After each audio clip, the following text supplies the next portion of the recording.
அன்பான உறவுகளுக்கு வணக்கம். நீங்கள் பார்த்துக் கொண்டிருப்பது எஸ்டிஎஸ் தமிழ் தொலைக்காட்சி. எஸ்டிஎஸ் தமிழ் தொலைக்காட்சியில் வாரம் இடம்பெறும் மருத்துவர்கள்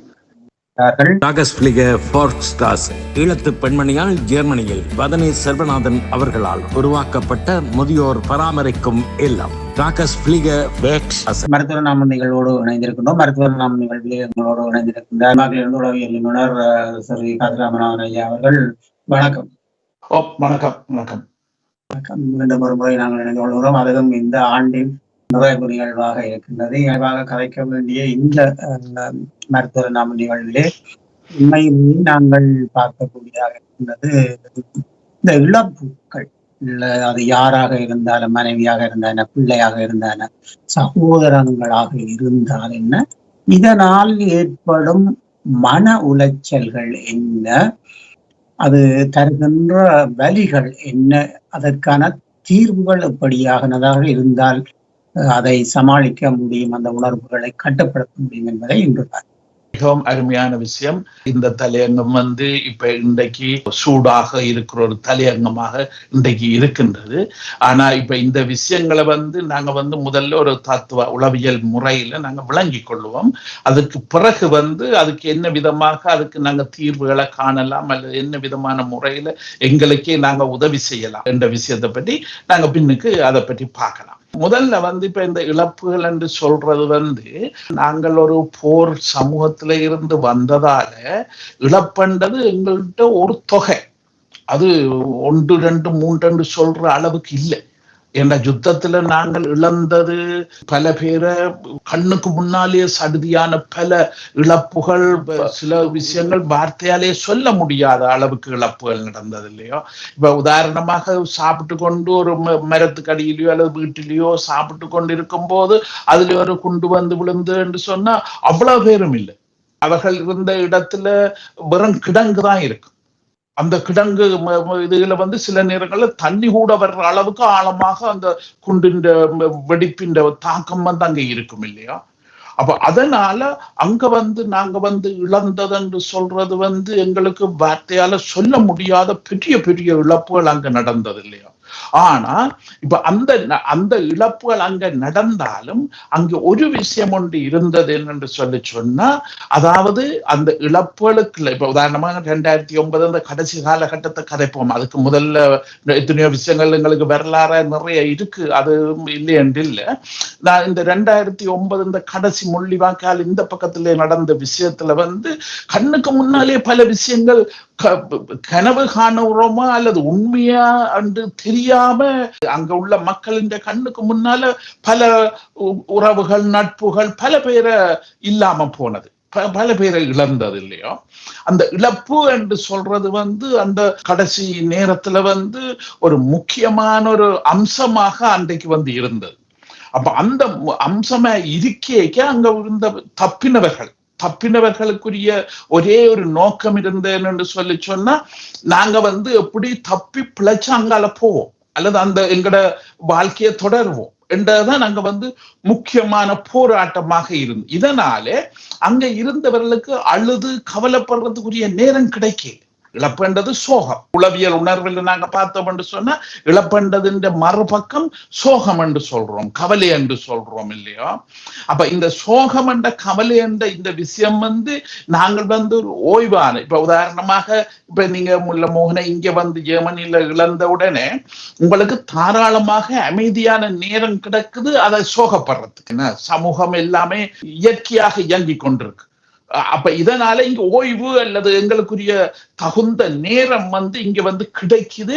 இழந்த ஒரு ஆன்மாவுக்கு நாங்கள் நன்றி கடன் செய்வதற்காக பல முயற்சி செய்கிறோம். உளவியல்லையும் சொல்லுவதும் அப்படித்தான், இப்ப எங்கட இந்திய தத்துவங்கள்லையும் சொல்லுவது என்னென்று சொன்னா, இப்ப கூடுதலாக இந்த இழப்பு என்று சொல்றது யதார்த்தத்தின் ஒரு பகுதி, நிஜ உலகத்தின் ஒரு பகுதி. எவருமே அதை வெல்ல முடியாது, அது எல்லாருக்குமே தெரிஞ்ச ஒரு தத்துவம், ஒரு உண்மை. அப்ப அந்த விஷயத்துக்காக பழைய தத்துவங்கள், உளவியல் வைத்தியங்கள்ல ஒரு பெரிய உண்மையை அவர்கள் சொல்லுகிறார்கள் என்று சொன்னா, மனிதர்கள் என்று சொல்லவர்கள் இறப்பது அல்லது அழிவது முழுமையாக கிடையாது.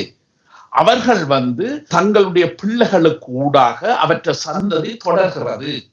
அப்ப அவர் வந்து இன்னொரு ரூபமாக இன்னொரு வடிவமாக அந்த பிள்ளைகள் கூடாக வாழுகிறேன். அவர் வந்து இப்ப நாங்க சாதாரண மேலோட்டமாக பார்க்கும்போது அவருடைய உடம்ப இல்லாம போகுது, அந்த உடம்ப வந்து நாங்க கொண்டு போய் அடக்கம் செய்கிறோமோ அல்லது அதுக்கு உரிய இமக்கிரிகைகள் செய்து அதுகளை செய்து முடிக்கிறோம் இல்லையா. ஆனா அது வந்து வெறும் உடலுக்குத்தான் அந்த விஷயத்தை நாங்க செய்கிறோம் இல்லையா. ஆனா அவருடைய ஆத்மா என்று நாங்க பார்க்கும்போது இப்ப நாங்க எங்கட சாதாரண சிந்தனையிலேயே ஆத்மான்றதுக்கு முக்கியத்துவம் கொடுக்கிறோம், ஆத்மான்றதுக்கு புனித தன்மையை வச்சுக்கிறோம் இல்லையா. சாதாரண வாழ்க்கையிலேயே உடம்பை சோடியாதே அப்பா உங்க உள்ளத்தை சோடி உள்ளத்தை தைரியமா வச்சிரு என்றதானே பரவலாக பெரியவர்கள் எல்லாரும் எங்களுக்கு சொல்லி தர்ற விஷயம் இல்லையா. அப்ப இந்த இடங்கள்ல வந்து ஆட்களுடைய அந்த இறப்பு என்ற ஒரு நிகழ்வு வரும்போது என்ன நடக்குது என்று சொன்னா, இப்ப உளவியல் ரீதியாக அவர்கள் வந்து எங்களோட பழகும் போது பேசும் போது எங்களோட ஊடாடும் போது அவர்களை பற்றிய முழு படமும் எங்களோட ஞாபகத்துக்குள்ள டேப் பண்ணி வைக்கப்பட்டிருக்கு. எங்கட ஞாபகத்துக்குள்ள அந்த அவரோட கதைச்சது பேசினது என்ன முஸ்பாத்தி பண்ணினது சகல அனுபவங்களும் இல்லையோ, கடந்த காலத்துல அவரோட இணைஞ்சு வேலை செய்த வாழ்ந்த பழகிய சகல விடயங்களுமே எங்களுடைய ஞாபகம் என்ற பகுதியில அப்படியே ஆடியோ வீடியோ, அதாவது தொலைக்காட்சியாக வானொலிய ஒலியலைகளாக அப்படியே எல்லாம் பதியப்பட்டிருக்கு இல்லையோ. அப்ப அந்த பதிவுகள் வந்து ஒரு காலம் எங்களை விட்டு இல்லாம போகாதுன்னு.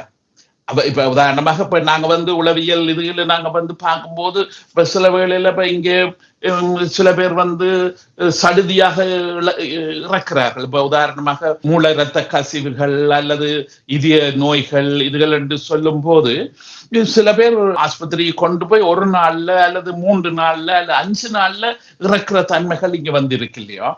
இப்ப அந்த இடங்களுக்கு இப்ப நாங்க வைத்தியத்துக்கு சில வேளையில நாங்க போகும்போது அந்த இடத்துல வந்து அவர்களை பொறுத்தவரையில வந்து ஒரு 2 மனநிலையில இருக்கிறத காணுகிறோம். அதாவது கெட்ட சிந்தனையில அவர்கள் இருப்பதை நாங்கள் வந்து காணுகிறோம்.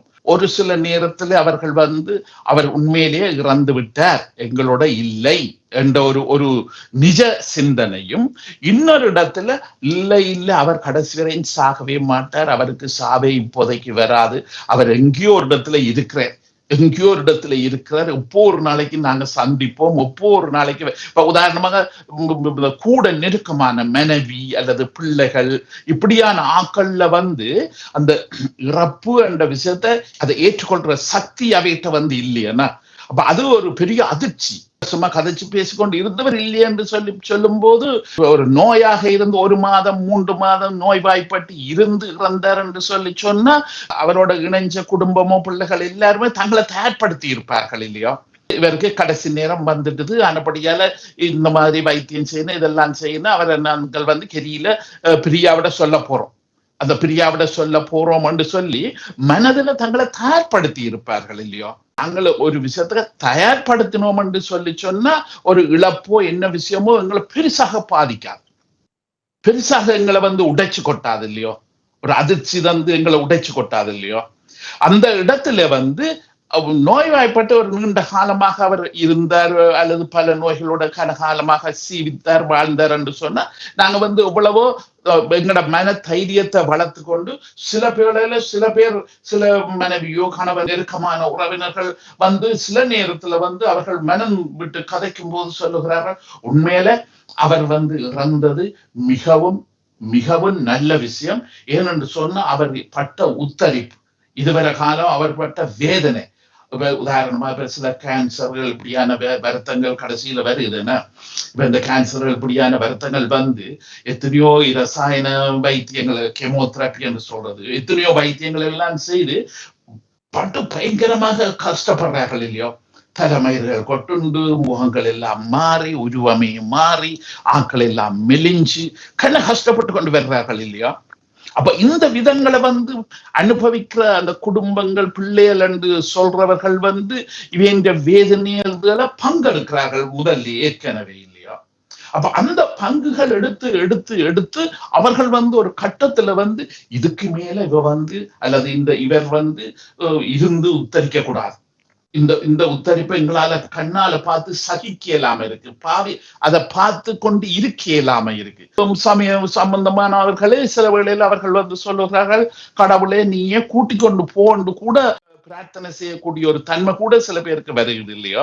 ஏண்டா அதுக்காக இந்த ஆள்ல விருப்பம் இல்லவர் சாகணும்ன்றதுக்கு அல்ல, இவர் பாதிச்சு நொந்து அந்த வேதனை நோக்கள் இதுகளால உத்தரிச்சு அந்த கஷ்டப்படுறத பார்த்து ஐயோ இதுக்கு மேலே இவர் உத்தரிக்க கூடாது, நிம்மதியாக இவர் போகிறதுக்கு உதவியா இருந்த இவ்வளவு நல்லது என்று அந்த மாதிரியான நிலைமைகள் வரும்.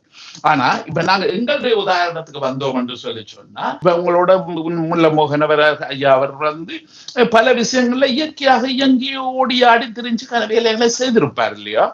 ஆனா அந்த விஷயங்கள் வந்து உங்களோட மனதில் எல்லாற்ற மனதிலையும் நிறைய பதிஞ்சு போயிருக்கும் இல்லையோ. ஆனா ஒரு குறுகிய ஒரு கிழமையோ 2 கிழமையோ ஏதோ ஒரு குறுகிய காலகட்டத்தில் அவருக்கு வந்து இப்படியான சடுதியான கடைசி நிகழ்வு வருகின்றது. இப்ப இந்த நிகழ்வுகள் வந்த உடனே மிகவும் முக்கியமான குடும்பத்தினருக்கு வந்து சில பேருக்கு அதை ஏற்றுக்கொள்ள இல்லாம இருக்கு. ஒரு சில நேரத்துல அவர்களே ஏற்றுக்கொள்ளுகிற, மற்ற நேரத்துல அது அவர் எங்கேயோ இடத்துல இருக்க, நாங்க ஒரு நாளைக்கு அவரை சந்திப்போம், இப்போ ஒரு நாளைக்கு அவர் வருவார். அந்த சிந்தனை வர்றதுக்கு அடிப்படை உளவியல் காரணம் என்னன்னு சொன்னா, இழப்ப தாங்குற சக்தி இல்லாததால இன்னொரு சிந்தனை ஒன்று மூளையை உருவாக்கி கொடுக்கும். சாதாரண முறையில நாங்க சொல்றதாக இருந்தால், ஒரு சின்ன உதாரணத்தோட சொல்றதாக இருந்தால், திராட்சைப்பழமும் நரியும் என்று படிச்ச நாங்கள் இல்லையோ. அப்ப அந்த திராட்சைப்பழ நரியும் கதையில வந்து நரி வந்து எட்டி எட்டி பார்க்க திராட்சைப்பழம் கிடைக்க இல்லையா, அதனாலே அது பிடிச்சு எடுக்க முடியாதுன்றதால தனக்கே அது சமாதானம் சொல்லுது, அது சரியான புலி, இதோட மினைக்கெட்டு பிரயோசனம் இல்லை, உதன்பாக நான் வேறு எதுன்னு போய் பார்க்கலாம். அப்ப தன்னை சமாதானம் படுத்துறதுக்காக அந்த கதை வந்து சொல்லப்படுது இல்லையா. அப்ப இதனாலதான் இப்ப இந்த மாதிரி சடுதியான பெரிய இழப்புகள் நடக்கும் போதும் கூட எங்களோட மூளை என்று சொல்றது வந்து தானே சில வைத்தியங்களை எங்களுக்கு செய்து தருது, தானே சில அமைதியான நல்ல சிந்தனைகளை ஒரு தற்காலிகமாகத்தானும் அந்த ஆளுக்கு செய்து கொடுக்குது இல்லையோ. அப்படி செய்து கொடுக்கறது ஒரு சிந்தனை தான் இப்படி அவர் எங்கேயோ ஒரு இடத்துக்கு போயிருக்கார் இல்லை எங்கேயோ இருப்பார் வேற என்று தங்களோட மனதை தைரியப்படுத்தி தங்களை வச்சு கொண்டிருக்கிறதாக இருக்கு. அதை விட அவரோட பழகின நண்பர்கள் இவர்களுக்கு வந்து அவரோட இருந்து பார்த்து எல்லாம் அறிஞ்சுதன்று இருந்தபடியால அவர்கள் வந்து அதை இறப்பன்றதை ஏற்றுக்கொள்ற சக்தி அவையிட்ட வந்து இருக்கு. ஆனா அவையிட்ட இருக்கிற பிரச்சனை என்னன்னு சொல்லி சொன்னா, அவரோட வாழ்ந்து அனுபவிச்ச அந்த மூளையில பதிஞ்சிருக்கிற விடயங்கள் வந்து அடிக்கடி வந்து கொண்டே இருக்கு. இப்ப உதாரணமாக இன்னும் ஒரு நண்பரோட சந்திச்சு பேசும் போதோ சந்திக்கும் போதோ அவரை பற்றி அவரோட ஒவ்வொருத்தருக்கும் இருந்த அனுபவங்களை தான் கதைப்போம் என்ன. அப்போ அந்த விஷயங்களை கதைச்சு நாளாந்த விஷயம் எல்லாத்தையுமே மறந்துடுறோம். உதாரணமாக சாப்பிடுறதோ குடிக்கிறதோ அல்லது அமைதியா இருக்கணும்ன்றதோ வேற விஷயங்களை பற்றி சிந்திக்கணும், அதெல்லாம் மறந்துடுறோம். எங்களோட மூளையில வந்து அவருடைய நினைவுகள் என்றது எங்களுக்கு மீளோட்டமாக பிளாஷ்பேக்காக அதுதான் எங்களுக்கு தொடர்ந்து வந்து கொண்டிருக்கின்றது. அது இன்னும் பழைய நண்பர்கள் அவரோட சேர்ந்து இணைஞ்சு வேலை செய்தாக்களை பார்த்தோம்னா அது இன்னும் தடுத்து நிறுத்தலாது, அது இன்னும் கூடுதலாக அந்த விஷயம் தொடர்ந்து போய்கொண்டே இருக்கும் இல்லையோ. ஆனா இதுல வந்து ஒரு விஷயத்த அந்த ஆக்கள் வந்து அவதானிக்கலாம் என்று சொல்லி சொன்னா, அந்த விஷயங்களை கதைச்சு அதை சிந்திச்சு திருப்பி அதே அந்த கீரண்ட ரெக்கார்ட் ஊர்ல சொல்லுவேனே இல்லையோ. அப்ப அந்த கீரண்ட ரெக்கார்ட்ல அந்த பாட்டு தொடர்ந்தும் அந்த ஒரு வசனத்தை தான் திரும்பி பாடிக்கொண்டே இருக்கு இல்லையோ. அப்ப அந்த ஒரே வசனத்தை பாடுற மாதிரி இங்கேயும் அந்த பழைய நினைவுகள் தான் கதைக்கப்பட்டு கொண்டிருக்கு இல்லையோ. சாதாரண நேரத்துல நாங்கள் பல வேலையை பார்த்துட்டு இதையும் ஒருக்கா சிந்திப்போம், எங்களுக்கு நேரம் இருக்கே, அதுக்குரிய ஆக்கள் இருக்கே, அதை பற்றி சிந்திப்போம் என்ன. ஆனா பல வேலையை பார்க்கிறோம் இல்லையோ. ஆனா இங்க வந்து எல்லா வேலைகளையும் விட்டுட்டு இதை பற்றி தான் நாங்கள் வந்து கவனம் எடுக்கிறோம் இல்லையோ.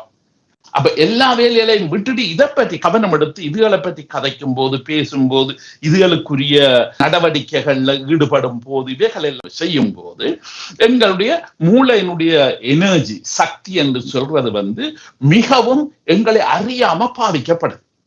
அப்ப மிகவும் எங்களை அறியாம பாவிக்கப்பட்டு கொண்டு போறபடியினால நாங்கள் வந்து மிக விரைவாக களைச்சிரும். அந்த களைப்பு வந்து பல தளத்திலே அதை நாங்கள் அவதானிக்கலாம். அவரை பற்றிய நினைவு என்று சொல்றது மனதில் எப்பவும் ஓடிக்கொண்டே இருக்கும், அது ஒரு மூளோட்ட ஓட்டம் அது இருக்கும். ரெண்டாவது ஒன்றை அவதானிக்கலாம் என்று சொன்னா இப்ப இந்த மாதிரியான மன ஓட்டங்கள் வரும்போது அதோட சம்பந்தப்பட்ட அவர்களுக்கு ஒரு விஷயம் ஒன்று உருவாகும் என்று சொன்னா நாக்கு வறண்டு கொண்டு போகும், தொண்டை வறண்டு கொண்டு போகும். அதுக்கு அடுத்தது இன்னும் கொஞ்சம் கூடுதலாக அவதானிச்சார்களே என்று சொன்னா இதய துடிப்பு கூடுதலாக இருக்கும், சுவாசிக்கிறது கஷ்டமாக இருக்கும், எதையும் முடிஞ்ச அளவுக்கு கதையாம கொஞ்சம் கதையில கன விஷயத்த சொல்லணும் அல்ல புரிஞ்சொல்ல பண்ணணும், அந்த மாதிரி பேசுற அளவையே குறைக்கணும் போல இருக்கும் இல்லையா. அந்த இயற்கையாக தானாகவே கதைச்சு தானாகவே மறுமொழி சொல்ற அந்த விடயங்கள் கூட அதுக்குரிய சக்தி அந்த மூளையினுடைய அந்த கதைக்கிறதுக்கு பொறுப்பான பகுதிகள் இவைகள் எல்லாம் நிறைய சூடேறி அவர்கள் அந்த இயற்கையான செயல்பாட்டுல தடைகள் வர பாக்குறது இல்லையா. அப்ப அதனால உதாரணமாக ஒரு அப்பா சொல்லி எடுப்போம், ஒரு அப்பாவோட பொம்பளை பிள்ளைகள் வலு நெருக்கம், சாதாரணமாக வலு நெருக்கமாக இருப்பார்கள் இல்லையோ. அப்ப அந்த இடங்கள்ல இந்த அப்பா மாதிரி வந்த உடனே இந்த பொம்பளை பிள்ளைகள் வார்த்தையே வராது, வாயில கதைக்கவே மாட்டார்கள், பேச ஊமையாகி விடுறார்கள் இல்லையோ. அதுல பல பேரை நான் அதுல சந்திச்சு அதுக்கு வைத்தியம் செய்திருக்கேன் இல்லையா. அப்ப அந்த இடத்துல அந்த அவர்களுடைய இந்த நிகழ்வு சொல்ற, அதாவது தாங்க முடியாத அப்பாவன்ற ஒரு பாத்திரம் இல்லாம போகுது இல்லையோ, அந்த இழப்பால அவர்களுடைய பேசுற திறன், கதைக்கிற திறன் எல்லாமே அவர்களை விட்டு விலகி போகிறது இல்லையா. தமிழாக்கள் என்று இல்ல, உதாரணமாக பலஸ்தீன் இப்படியான பிள்ளைகள் இதுகள் எல்லாம் நான் சந்திக்கும் போது சில பிள்ளைகள் கிட்டத்தட்ட 4 வருஷம் 5 வருஷமே பேசாம இருந்திருக்கிறார்கள் இல்லையா, கதைக்க இயலாம இருந்திருக்கிறார்கள் இல்லையா. அந்த மாதிரியான பிள்ளைகள் இப்ப சிரியாவோ லெபனானோ அங்க இருக்கேக்க அவர்களுக்கு இந்த நிகழ்வு நடந்தது. அந்த முகாமில இரவிரவா போய் ஆக்கள் அடிப்பாங்க, இஸ்ரேல் அடிக்கும் இல்லையா. அப்ப அந்த இடங்கள்ல பல அப்பா மாருவி எல்லாரையும் இழந்த பொம்பளை பிள்ளை இளம் பிள்ளைகள் எல்லாம் இந்த மாதிரியான சடுதியான தாக்கங்களோட சிலவழில் அவர்கள் அதிர்ஷ்டம் செய்தபடியால் இப்ப டென்மார்க்கோ வெளிநாடுகளுக்கு சேர்கிறார்கள். அப்படியான இடங்கள்ல நாங்கள் அவர்களை சந்திக்கும் மௌனமாக வேற ஒரு ஆளாகவே மாறி விடுறார்கள். அந்த மாதிரியான ஆட்கள் இப்ப நாங்க வைத்தியம் செய்து இதெல்லாம் செய்து கொண்டு வரும்போது மெதுவாக அவர்களுடைய பேச்சு திறன் எல்லாமே திரும்ப வரும். அது ஒரு காலம் இல்லாம போகாது, அது திரும்ப வரும். அதுக்குரிய முறையில அதை வைத்தியம் செய்து அதுக்கு சரியான முறையில சிகிச்சை கொடுத்தோம் என்று சொன்னா அவர் திரும்பவும் அந்த இழந்த கெப்பாசிட்டியை பெற்று. அதிர்ச்சியான நிகழ்வால நடக்கிற ஒரு செயல்பாடை ஒழிய இது ஒரு பெரிய ஹேண்டிகேப் தன்மை என்று இல்லை. ஆனா நண்பர்கள் இவர்களுக்கு கூட சில இடங்கள்ல அவர்கள் தங்களுடைய சாதாரண சில பேர் பசி சாப்பாடு இதுகளை கூட மறந்துடுறாரு, அதுகளை கூட கவனிக்க அதெல்லாம் 2ஆம் 3ஆம் தரமாக இருக்கிறது இல்லையோ. எது நேரம் இருந்தா இங்கே நம்பிட்டு அதை அள்ளி வாயில போட்டுக்கொண்டு குருவி சாப்பிடுற மாதிரி சாப்பிட்டு கொண்டு ஓடிக்கொண்டிருப்பார், அந்த வேலை செய்வதற்காக ஓடிக்கொண்டிருப்பார். அப்ப இந்த விதமான முறையில இந்த இழப்பு என்று சொல்றது எங்கள்கிட்ட ஒரு பெரிய ஒரு தாக்கமான ஒரு விஷயம். அதுக்கு நீண்ட வரலாறு இருக்கு. இதைத்தான் நான் இங்க அழுத்தமாக சொல்ல முயற்சிக்கிறது என்று சொன்னா எங்க யுத்தம் என்று சொல்ற இந்த விஷயத்துல இழப்பத்தை பத்தி வேறு ஒன்றும் அங்க நடக்க இல்லையா. அப்ப அந்த இழப்பு என்று சொல்றதுதான் எங்களுடைய பெரிய ஒரு விஷயமாக இருந்தது. ஆனா அந்த இழப்பை அவர்களை ஒரு பெரிய ஒரு மாவீரர்களாக அல்லது ஒரு பெரிய நாட்டுக்கு அந்த சமூகத்துக்கு செய்த பெரிய உதவி செய்த பெரிய தொண்டர்களாக அவர்கள். அப்ப அந்த இது ஒரு வகையான தீர்வு என்ன. அப்ப அந்த அவர்களை ஒரு பூஜிக்கப்பட வேண்டிய, நினைக்கப்பட வேண்டிய, அவர்கள் மறக்கப்படக்கூடாத ஆக்கள் என்று சொல்லி அவர்களுக்கு நினைவு ஸ்தூபியோ அல்லது நினைவு இடங்கோ அது மாதிரியான விஷயங்களை வைத்து அவர்களை கொண்டாடினோம் என்று சொன்னா அந்த இழப்பென்ற விஷயத்தை நாங்க மாற்றி அமைக்கலாம். எங்களோட இணைஞ்சு இன்னும் இருக்கிறார் அவர், எங்களை விட்டு அவர் போகவில்லை. அப்ப அவருடைய ஞாபகார்த்தமாக இப்ப நீங்க சில போட்டியலையோ இதுகளை வச்சு அவற்றை ஞாபகார்த்தமாக ஒரு பரிசு கொடுக்கிறதோ அல்லது ஒரு நினைவு விஷயத்தை செய்யறதோ அல்லது ஒரு ஆய்வு நிலையம் மாதிரி உருவாக்கி அவற்றை பேர்ல ஒரு ஆய்வை செய்யற விஷயத்துக்கு நீங்க இப்படி ஏதோ ஒரு விதத்துல அவரை கனம் பண்ணணும் இல்லையா. அப்ப அவற்றை ஆத்மா பல பேருக்கும் தெரியக்கூடியதா, பல பேரும் பகிர்ந்து கொள்ளக்கூடியதாக ஒரு பொது சொத்தாக மாத்தணும். இப்ப உதாரணமாக ஒரு இழப்புன்னு சொல்றது தனி மனுஷ இழப்பு, அது குடும்ப இழப்பு அல்லது நண்பர்களுடைய இழப்பு இல்லையோ. அப்ப அந்த விஷயங்கள் அந்த வட்டத்துக்குள்ள இருந்து என்று சொல்லி சொன்னா அது வந்து ஒரு வேதனையான பெரிய ஒரு கஷ்டமான விஷயம் இல்லையோ. அதை நாங்க ஒரு ஒரு பொது பணி செய்தவர். இப்ப உங்களோட முல்லமோகன் ஐயா என்று சொல்றவர் பொது பணி, அவர் பெரிய ஒரு உதாரணம். எல்லாருமே அவரை நினைக்கக்கூடிய அளவுக்கு அவர் நிறைய நடந்திருக்கார், நிறைய விஷயத்துல பங்கு பற்றி இருக்கார் இல்லையோ. அப்ப அவருடைய ஆத்ம ஞாபகார்த்தமாக ஏதாவது செய்து அதற்கு ஒரு மறக்க முடியாத இல்ல மறக்க கூடாத ஒரு விடயமாக அவருடைய ஆத்மா அவருடைய உருவங்களை நாங்க சமூகத்துக்குள்ள கொண்டு வந்தோம் என்று சொல்லி சொன்னா ஓரளவுக்கு காலப்போக்கில் அதுக்காக உடனடியாக எல்லாம் தீர்வு வரும் என்று நான் இதுல சொல்லல. ஒரு 6 மாதம் 8 மாதம் 9 மாதம் என்று போகும்போது எங்களுக்கு அதை இலகுவாக ஏற்று அவருடைய அனுபவத்திலிருந்து நாங்கள் கற்றுக்கொள்றதுக்காக அவரை பாவிக்கலாம். அவருடைய செயல்பாடுகள் அவருடைய விஷயங்கள் எல்லாம் எங்களுக்கு ஒரு உள்ளொளி தர்றதாக, எங்களுக்கு இன்னுமே பெரிய அறிவுரிய விளங்கப்படுத்துற ஒரு குறியீடாக, அந்த குறியீடாக அவரை கொண்டு வரலாம் இல்லையோ. அப்ப அந்த விதத்துக்கு அவர்களை கொண்டு வந்தோம் என்று சொல்லி சொன்னா நாங்க அவர்கள இழப்பால வேதனை அழுந்து கவலைப்படுற அது உடனே ஆரம்பத்துல தேவை. அது முடிஞ்ச உடனே அடுத்த கட்டத்துக்கு நாங்க அவரை நினைச்சு பூஜிக்கிற அவர் எங்களுக்கு இப்போ எங்களோட இருக்கிறவர், எங்களுக்கு இப்பவும் அவர் மானசீகமாக உருவம் இல்லாம எங்களோட இருந்து எங்களுக்கு வழிகாட்டுபவர், வழிகாட்டி தருபவர், அல்லது அவர்கிட்ட இருந்து நாங்கள் இப்பவும் படிச்சு கொண்டிருக்கிறோம், அதை பற்றி தெரிஞ்சு கொண்டிருக்கிறோம், வாழ்க்கை என்றதை பற்றி அவர் ஒரு உதாரணமாக எங்களுக்கு இருந்தவர்.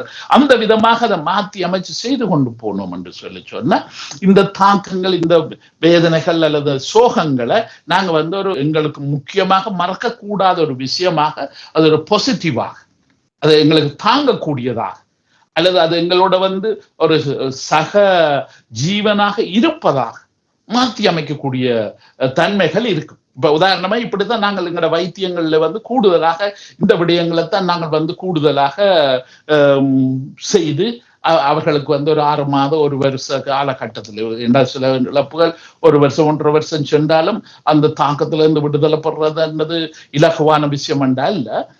ஆனா அந்த பொறுப்பாக அவர்களுக்கு மிக பொறுமையோட கதைச்சு பேசுதலை செய்து கொண்டு வரும்போது காரணமாக இதுல எங்களோட தமிழ் கலாச்சாரத்துல நாங்க ஒரு பெருமைப்பட வேணும். ஏன்னு சொல்லி சொன்னா எங்களோட தமிழ் கலாச்சாரத்துல இறந்தவர்களுக்கு நாங்க திவசம் கொடுக்கறது, ஆட்ட திவசம் செய்யறது, இதுகளை விட பருவம் என்ற அம்மாவுக்கு, அமாவாசை என்ற அப்பாவுக்கு விதரம் இருக்கிறது. அப்ப அந்த ஆடி அமாவாசை என்று சொல்றது அப்பா அம்மாரை இழந்த எல்லோரும் அன்றைக்கு விதரம் இருந்து புனிதமாக அந்த ஆத்மாவுக்கு நன்றி செலுத்துறான், புனிதமாக அதுக்கு நன்றி செலுத்துறதுக்காக அதை வச்சுக்கோ. அடுத்து சித்ரா பௌர்ணமி என்று சொல்றது இல்லையோ. இப்ப அந்த சித்ரா பௌர்ணமி என்று சொல்றது அம்மா அம்மா இழந்த ஆட்களுக்கு அது ஒரு புனிதமான நாள் இல்லையோ. அப்ப அந்த விதமாக நாங்க எங்களோட கலாச்சாரத்திலேயே நாங்க இறந்தவர்களை பண்பாக மதிக்கிறது, அவர்களை பெரியவர்களாக வச்சுக்கிறது, அவர்களை பூஜிக்கிறது, அது எங்களோட கலாச்சாரம் இதை கொடுத்து வச்சுனாங்க. அது எங்களோட கலாச்சாரத்தின் ஒரு பகுதியாக இருக்கு. அது இப்ப உதாரணமாக நிறைய உதாரணங்களை சொல்லலாம். இப்ப உதாரணம் சின்ன ஒரு உதாரணம்னு சொன்னா பேரன் என்று சொல்லி பேர் வச்சது காரணமே அந்த பாட்டனுடைய பேரை இந்த வீட்ட பிள்ளைக்கு கொடுத்ததால், அந்த பாட்டு பேரை வச்சுக்கிறதால இவர பேருக்கு உரியவன் பேரன் என்று அப்படி கன விஷயங்கள் அங்க வந்துருக்கு. அப்ப இந்த இடத்துல எங்களுடைய கலாச்சாரத்துல இறந்தவர்களை நாங்க மறப்பது கிடையாது, அவர்களை இழப்பது கிடையாது. அதாவது உளவியல் ரீதியாக ஆத்ம ரீதியாக நாங்க இழப்பது கிடையாது. வெறும் பூத உடல், அந்த பூத உடல் மாத்திரம்தான் நாங்கள் இழந்திருக்கோம். அதுதான் எங்கள்கிட்ட இல்லாம போயிருக்கே ஒழிய மற்றும்படி அவருடைய நினைவுகள், அவரோட சம்பாசிச்ச, அவர்களோட கதைச்ச பேசின சகல விஷயங்களும் எங்களோட மெமரியில இருந்து, எங்களோட ஞாபகத்துல இருந்து அழிக்கவே இயலாது. எங்களை விட்டு அது போகவே போகாது. ஆனபடியினால அவர்கள் நாங்கள் அதுக்கு முக்கியத்துவம் கொடுத்து அதுக்கு ஒரு புனிதத்துவம் கொடுத்து வச்சிருந்தோம் என்று சொன்னா அந்த உயிர்கள் இன்றைக்கும் எங்களோட இருப்பதாக நாங்க உணரலாம். காலப்போக்கில் அந்த சிந்தனை எங்களுக்கு இன்னும் தைரியத்தை தந்து கொண்டிருக்கு. அவரை நினைக்கிறது அல்லது அவற்றை விஷயத்தை பற்றி கதைக்கிற பேசுற விஷயங்கள் எங்களுக்கு ஒரு மேலதிக சக்திய எனர்ஜியை தர்ற மாதிரி இருக்கு. உடனடியாக இப்ப நாங்க பேசுற கதைக்கிற மாதிரி அதுல 5 நாள்லயோ செய்யற விஷயம் அல்ல. இதுகள் கிட்டத்தட்ட 6 மாதம் 9 மாதம் ஒரு நீண்ட டைம், ஒரு காலத்தை கொடுத்து அதோட நாங்க வேலை செய்து அந்த சிந்தனைகளை சரியான முறையில உருவாக்கி மாற்றி அமைச்சு எடுத்து இதுல சொல்றது கூட ஒரு வைத்தியத்துல நாங்க பாவிக்கிறோம். எங்கட சமூகத்துல இதுக்கு ஏற்கனவே அங்கீகாரம் கொடுக்கப்பட்டிருக்கு. இப்ப உதாரணமாக போராளிகள் இறக்கும் போது அவர்கள் இறப்பது கிடையாது, அவர்களை விதைச்சிருக்கோம்னு தானே சொல்றோம் இல்லையோ. இப்ப அவர்கள் மாவீரர்களாக இன்றைக்கும் எங்களோட வாழுகிறார்கள் என்ற சிந்தனை தானே நாங்க வச்சுக்கிறோம் இல்லையோ. அப்ப இந்த விதமான முறையில நாங்கள் இறப்பவர்களை இன்னுமே தெய்வங்களாக எங்களோட இணைச்சு ஒரு புனிதமானவர்களாக வச்சுக்கின்றபடியால இந்த விஷயங்கள் உடனடியாக எங்களுக்கு தாக்கத்தை தந்தாலும் அது சரியான முறையில பயன்படுத்தணும்னு சொன்னா அது எங்களுக்கு நல்ல ஒரு பக்க துணையாக இருந்து எங்களுக்கு உதவியாக இருக்கக்கூடிய அளவுக்கு அதை கொண்டு வரலாம் என்றதான் என்னுடைய அபிப்பிராயம். நல்லது, சிறப்பு. நீங்கள் பல மாதங்களாக எங்களோடு இணைந்திருந்து இதே சிறப்பான பணி, உங்களுடைய பணி. இந்த பணி என்பது உங்களுடைய ஈழத்தமிழ் மக்களுக்கு மிக வேண்டிய பணியாக இருக்கின்றது. உங்களை போன்றவர்கள் இணைந்து இதை கருத்துக்களை சொல்லிட்டு நன்றிகளை கூறிக்கொள்ள வேண்டும். உங்களுக்கு சிறப்பாக இருந்து என்னுடைய பக்கத்திலும் நான் உங்களுக்கு, உங்களுடைய நேயர்கள் எல்லோருக்கும் இவ்வளவு நாளும் பொறுமையா இருந்து நாங்கள் சொல்லுவதை கேட்டு அதை மனதிலே உள்வாங்கி அதை வச்சு பாவித்தீர்கள் என்று சொன்னா இது மாதிரியான திருப்தி எங்களுக்கு வேற இல்லை. நாங்கள் ஏதாவது முறையில சந்திக்கக்கூடிய வாய்ப்பு, இந்த கருத்துக்களை பரிமாறக்கூடிய வாய்ப்பு இருந்தா தொடர்வோம் என்று சொல்லி இந்த பழைய வருடத்துக்கு நன்றி கூறி புது வருடத்தை வாழ்த்துக்களோடு எதிர்பார்த்து காத்திருப்போம். நன்றி. நல்லது, சிறப்பு. எங்களோடு இணைந்திருந்து பல கருத்துக்களை வகை ரீதியாக பல மாதங்களாக பணி புரிந்து எங்கள் மக்களுக்கான ஒரு பணியாக செயலாற்றி வந்த ஐயா ஸ்ரீ கதிராமநாதன் அவர்களுக்கு நாங்கள் நன்றிகளை கூறிக்கொண்டு அடுத்த புது நிகழ்வு சந்திப்போம் என்று கூறிக்கொண்டு இந்த நிகழ்வுக்கான இந்த மருத்துவர் நாம நிகழ்வுக்கான ஆலோசனை வழங்கியவர்கள் ஈழத்து பெண்மணியால் ஜெர்மனியில் வதனி செல்வநாதன் அவர்களால் உருவாக்கப்பட்ட முதியோர் பராமரிக்கும் இல்லம். வருகின்ற வாரம் இன்னும் ஒரு புது பார்வையோடு மருத்துவரை நாம் சந்திக்கும் வரை உங்களுக்கு விடைபெறுகிறோம். நன்றி, வணக்கம்.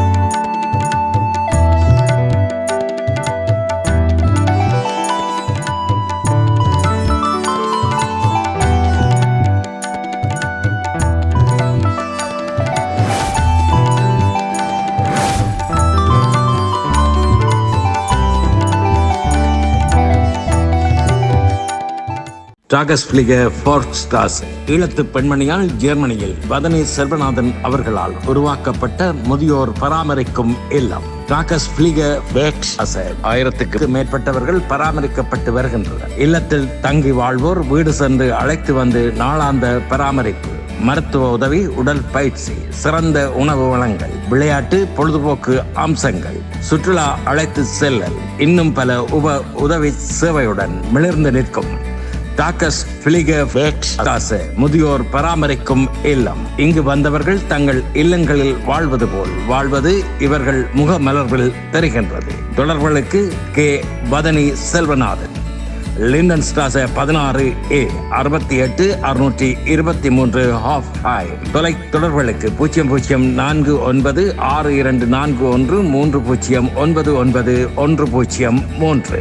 கை தொலைபேசி 004162205124. முதியோர் பராமரிப்புக்கு இது ஒரு ஈழத்தமிழ் பெண்ணின் சாதனை. முதியோர் பராமரிக்கும் இல்லம்.